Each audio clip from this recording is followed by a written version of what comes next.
Welcome back guys. तो इस video में हम पढ़ेंगे सी प्लस प्लस के डेटा टाइप के बारे में कि डेटा टाइप हमारे पास क्या होता है और उसका रोल क्या है प्रोग्रामिंग में। तो हमारे पास पांच किस्म के हमारे पास डेटा टाइप है, जो कि पहला है हमारे पास इंटीजर है और फिर फ्लोट है और करेक्टर है, बूल है और हमारे पास स्ट्रिंग है। अच्छा, तो इसके सब कैटेगरी भी आते हैं, जैसे कि इंटीजर में शॉर्ट इंट आता है, शॉर्ट इंट आता है और इंट आता है, और फ्लोट में फ्लोट आता है, डबल आता है, लॉन्ग डबल आता है। और इसके बाद हमारे पास करेक्टर में नहीं आते और स्ट्रिंग में भी नहीं आते और बुल में भी कैटेगरी सब कैटेगरी नहीं है। अच्छा, तो इसके साइज़ भी डिफरेंट है, जैसे कि शॉर्ट का जो साइज़ है 2 बाइट है और एंड का है वो 4 बाइट है। फ्लोट का 4 बाइट है, डबल का 8 बाइट है और लॉन्ग डबल का बाज़ जगह पर 10 आता है, बाज़ जगह पर 16 आता है, डिपेंड करता है कंपाइलर पे। अच्छा, और करेक्टर का जो साइज़ है वो 1 बाइट है और बुल का भी 1 बाइट है। और जो स्ट्रिंग का स्ट्रिंग का जो साइज़ है वो हमारे पास है 24 बाइट। ये हमारे पास हो गया। थ्योरी बेस हमने ये कर लिया कि हमारे पास डेटा टाइप के हवाले से ये है। और डेटा टाइप असल में होता क्या है, एक वेरिएबल को आइडेंटिफाई करने के लिए कि इसमें क्या स्टोर होगा, तो उसके लिए हम डेटा टाइप को डिक्लेयर करते हैं। अच्छा, इसको अब हम प्रैक्टिकल करेंगे। अच्छा, तो अब हम प्रैक्टिकल करेंगे, जो कि हमने पहले थ्योरेटिकल में पढ़ा कि ये डेटा टाइप हमारे पास क्या होता है। अब हम प्रैक्टिकल करेंगे। वीएस कोड में जाते हैं और वीएस कोड के सी प्लस प्लस ट्यूटोरियल और basics of C plus plus में आते हैं, एक फ़ाइल बनाते हैं और उस फाइल का क्या नाम होगा, data type dot C plus plus. पहले हम प्री प्रोसेसर डायरेक्टिव को इंपोर्ट करते हैं, hash include iostream dot H. और स्ट्रिंग के लिए जो कि हम लाइब्रेरी इंपोर्ट करते हैं वो हमारे पास बिल्ट इन डेटा टाइप नहीं है, हम उसके लिए लाइब्रेरी इंपोर्ट करते हैं। उसका लाइब्रेरी क्या है, हैश इंक्लूड स्ट्रिंग। और फिर हमारे पास आता है यूजिंग नेम स्पेस std। और उसके बाद हमारे पास आता है इंट मेन फंक्शन। यहाँ से हमारा जो कि प्रोग्राम है वो स्टार्ट होगा।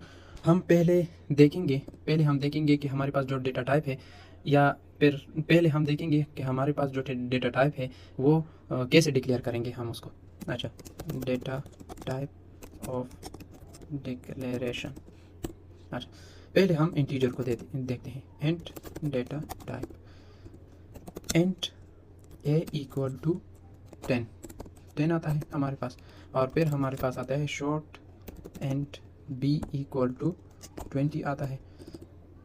और अब हम देखेंगे फ्लोट को। Float data type. अच्छा, float float X equal to 2.3, 2.4 या 3, जो भी स्टोर करना चाहते हैं। और फिर हमारे पास आता है डबल y इक्वल टू 3.4। और फिर हमारे पास आता है लॉन्ग डबल, और इसमें हम z में हम स्टोर करेंगे 1.2। अच्छा, अब हमारे पास आता है करेक्टर डेटा टाइप।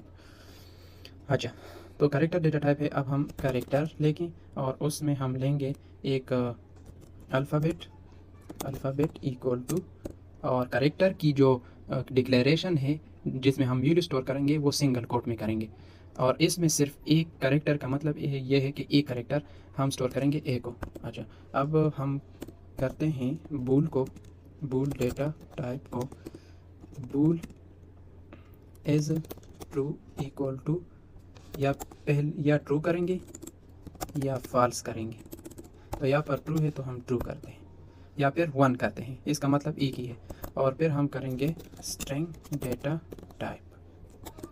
अच्छा, स्ट्रिंग डेटा टाइप में क्या आता है कि हम स्ट्रिंग वैल्यू को, मतलब मल्टीपल वैल्यू को, करेक्टर वैल्यू को स्टोर कर सकते हैं। अच्छा, स्ट्रिंग वैल्यू इक्वल टू, और उसकी जो डिक्लेरेशन है वो इस तरह है, डबल कोट। करेक्टर और स्ट्रिंग में आप गलत ना हो कि करेक्टर की जो डिक्लेरेशन है वो सिंगल कोट में है और ये एक वैल्यू को स्टोर कर सकता है, और जो स्ट्रिंग है वो डबल कोट में है, ये मल्टीपल वैल्यू को स्टोर कर सकता है। अच्छा, हम देखेंगे hello world this is string of C plus plus programming, ये आ गया। अच्छा, ये हमारे पास कितने डेटा टाइप हो गए, 1 हो गया, 2 हो गए, 3 हो गए, 4 हो गए और 5 हो गए। तो ये हमारे पास 5 डेटा टाइप हो गए। अब हम इसको प्रिंट करेंगे कि इसका रिजल्ट क्या आता है।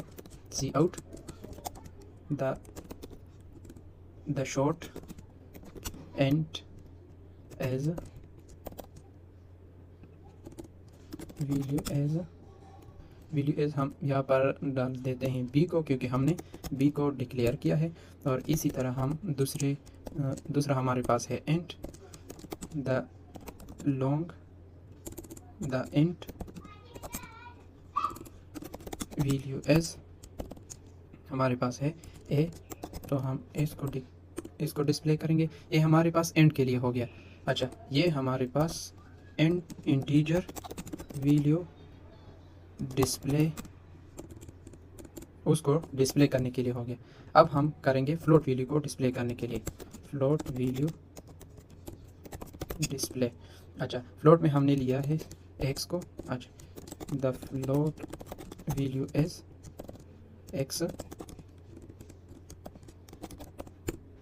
और हमने डबल लिया है द डबल वैल्यू एज हमारे पास आता है वाई, हमारे पास आता है वाई, और फिर हम करेंगे लॉन्ग डबल को, the long double value as Z, और फिर इंडेल, जो कि ये लाइन को ब्रेक करता है। ये हमारे पास हो गया फ्लोट के लिए। अब हम करेंगे कैरेक्टर के लिए, कैरेक्टर वैल्यू डिस्प्ले। अब हम करेंगे कैरेक्टर को डिस्प्ले करने के लिए, तो ये सैंपल है, द कैरेक्टर वैल्यू एज, और फिर अल्फ़ाबेट इंडेल, ये कैरेक्टर हो गया। अब हम करेंगे बूल वैल्यू को,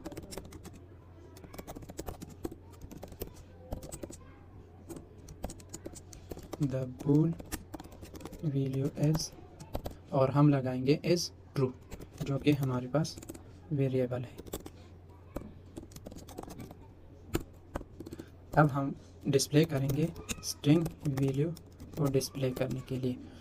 तो हमारे पास स्ट्रिंग वैल्यू क्या है, वैल्यू के नाम से हमने लिया है द स्ट्रिंग वैल्यू एज, और हम करेंगे वैल्यू को और इंडेल लगाएंगे। अब हम इसको डिस्प्ले करेंगे कि इसका आउटपुट हमारे पास क्या आता है। अच्छा, तो हमारे पास यहाँ पर एरर आ गया, क्योंकि हमने यहाँ पर इक्वल टू ऑपरेटर नहीं लगाया है, तो यहाँ पर एरर आ गया। तो इसको हम सॉल्व कर लेते। अच्छा, हमारे पास ये आउटपुट आ गया कि the short int value as 20, the int value as 10, the float value as 2.4, यहाँ तक के सब आ गए। और हमने जो ट्रू लिखा है, यहाँ पर हमने जो ट्रू लिखा है एज ट्रू, मैंने पहले बताया कि ट्रू के लिए हमारे पास 1 होता है और फॉल्स के लिए हमारे पास क्या होता है, 0 होता है। तो ये हमारे पास आ गए, उसके जो हमने डिक्लेयर की और फिर डिस्प्ले किए, उसके वैल्यू आ गए, डिस्प्ले हो गए। अच्छा, तो वो ये सब उसकी डिक्लेरेशन है, मतलब ये डेटा टाइप है, ये इसको आइडेंटिफाई कर रहा है कि इस ए में 10 वैल्यू स्टोर होगा, मतलब इंटीजर वैल्यू स्टोर होगा। आप जो भी डेटा टाइप लगाएंगे तो वो इस वेरिएबल को आइडेंटिफाई करेगा कि इस वेरिएबल में कौन सी वैल्यू स्टोर होगी। यहाँ पर इंटीजर है तो इंटीजर वैल्यू, यहाँ पर फ्लोट है तो फ्लोट वैल्यू, यहाँ पर कैरेक्टर है तो कैरेक्टर वैल्यू, यहाँ पर हमारे पास बूल है तो बूल वैल्यू, यहाँ पर हमारे पास स्ट्रिंग है तो स्ट्रिंग वैल्यू। इस तरह हमारे पास डेटा टाइप का कंसेप्ट है कि सिंपल कंसेप्ट ये है कि जिस वैल्यू को भी आप स्टोर करना चाहते हैं उसका आप डेटा टाइप लगाएं कि ये डेटा टाइप है और इसमें ये वैल्यू स्टोर होगा, इस वेरिएबल में ये वैल्यू स्टोर होगा। अच्छा, ये तो हमारे पास हो गए डेटा टाइप और उसको उसमें वैल्यू स्टोर करने के लिए और उसको फिर डिस्प्ले करने के लिए। मैं आपको दिखाता हूँ कि हमारे पास जो डेटा टाइप की साइज़ है वो कैसे हम फाइंड करेंगे। अच्छा, data type, size of data type. अच्छा, हमारे पास पहले हम डिस्प्ले करेंगे the short int size is, यहाँ पर हम लगाएंगे साइज ऑफ और फिर हम लगाएंगे शॉर्ट और फिर हम लगाएंगे बाइट को। अच्छा, ये हमारे पास हो गया। और दूसरा हम लगाएंगे the int size is size of int and byte और फिर इंडेल, ये हो गया। और तीसरा हमारे पास है, हम फ्लोट के लिए करेंगे the float size is size of float और फिर हमारे पास आता है बाइट और endl, cout the double size is size of double and byte, ये हो गया। और हमारे पास है long double, the long double size is size of long double, और फिर उसके बाद इंडेल। अच्छा, अब हमारे पास है character, the character size is size of character, यहाँ पर हम बाइट लगाएंगे और फिर इंडेल, और यहाँ पर भी हम बाइट लगाएंगे ताकि मैसेज को आइडेंटिफाई कर सके। और यहाँ पर हम बूल को डिस्प्ले करेंगे कि बूल की जो साइज़ है वो क्या है, साइज ऑफ बूल।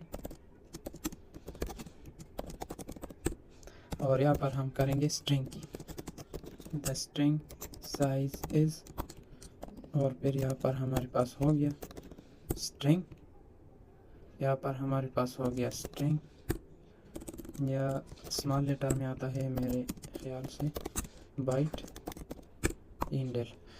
अच्छा, तो ये हमारे पास हो गया। अब हम इसको डिस्प्ले करेंगे तो ये हमें क्या आउटपुट देता है।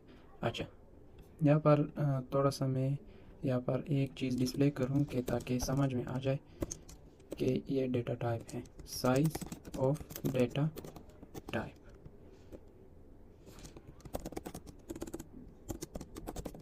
ये हमारे पास डेटा टाइप की साइज है।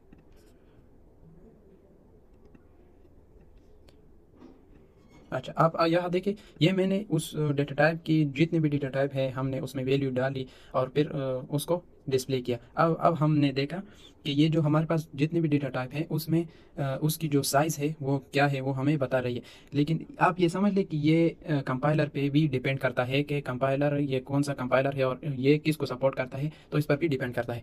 तो हमारे पास शॉर्ट एंड है जो कि 2 बाइट है, मैंने पहले बताया थ्योरी में, और एंड है ये हमारे पास 4 बाइट है, और फ्लोट भी 4 बाइट है, और डबल 8 है, और लॉन्ग डबल बाज में 10 आता है, बाज में 8 आता है, और बाज में आता है हमारे पास 16 बाइट आता है। अच्छा, द करेक्टर साइज और करेक्टर हमारे पास 1 है, और बूल भी हमारे पास 1 है, और जो कि स्ट्रिंग है वो हमारे पास है 24 बाइट। तो ये हमारे पास हो गया, और ऑल डेटा टाइप की जो थ्योरी हो गई, और प्रैक्टिकल मैंने दिखाया कि किस तरह करेंगे। सिंपली डेटा टाइप इस तरह होता है। ये इस प्रोसेस को मैंने पहले ही बताया पिछली वीडियोज़ में कि इस प्रोसेस को हम कहते हैं इनिशियलाइजेशन। इसको हम क्या कहते हैं, इसको हम कहते हैं इनिशियलाइजेशन। क्या इनिशियलाइजेशन में क्या होता है, पहले आप डिक्लेयर करेंगे कि ए में क्या स्टोर होगा 10, और उसके साथ आप लगाएंगे इंटीजर, मतलब उसके साथ आप लगाएंगे डेटा टाइप। अच्छा, ये इनिशियलाइजेशन प्रोसेस है, और डेटा टाइप के हवाले से मैं बात कर रहा हूँ इस वीडियो में कि डेटा टाइप हमारे पास क्या है। तो डेटा टाइप हमारे पास ये है कि हम इस ए वेरिएबल में क्या स्टोर करेंगे, इंटीजर वैल्यू को स्टोर करेंगे। तो ये हमारे पास एंड हो गया, और एक्स हमारे पास एक वेरिएबल है, इसमें हमने स्टोर किया है, तो हम क्या स्टोर करेंगे, फ्लोट वैल्यू को, मतलब डेसिमल वैल्यू को हम स्टोर करेंगे। तो इस तरह करेक्टर में हम करेक्टर को स्टोर करेंगे, और बूल में हम ट्रू और फॉल्स को स्टोर करेंगे, और स्ट्रिंग में हम द कम्बिनेशन ऑफ करेक्टर को स्टोर करेंगे। तो ये हमारे पास डेटा टाइप का जो वीडियो था ये हो गया आपका, जो C++ में डेटा टाइप या फिर प्रोग्रामिंग में डेटा टाइप है, तो ये हो गया। अच्छा, यहाँ पर थोड़ा सा मिस्टेक है कि हमने डी की जगह एस लगा है। अच्छा, ये हो गया। और आप हेल्प के लिए मैं डिस्क्रिप्शन में लिंक दे दूंगा मेरे गिटहब का, जो कि मैंने ये वहाँ पर मैं कोड पुश करूँगा, और आप वहाँ से देख सकते हैं और उससे हेल्प भी ले सकते हैं। थैंक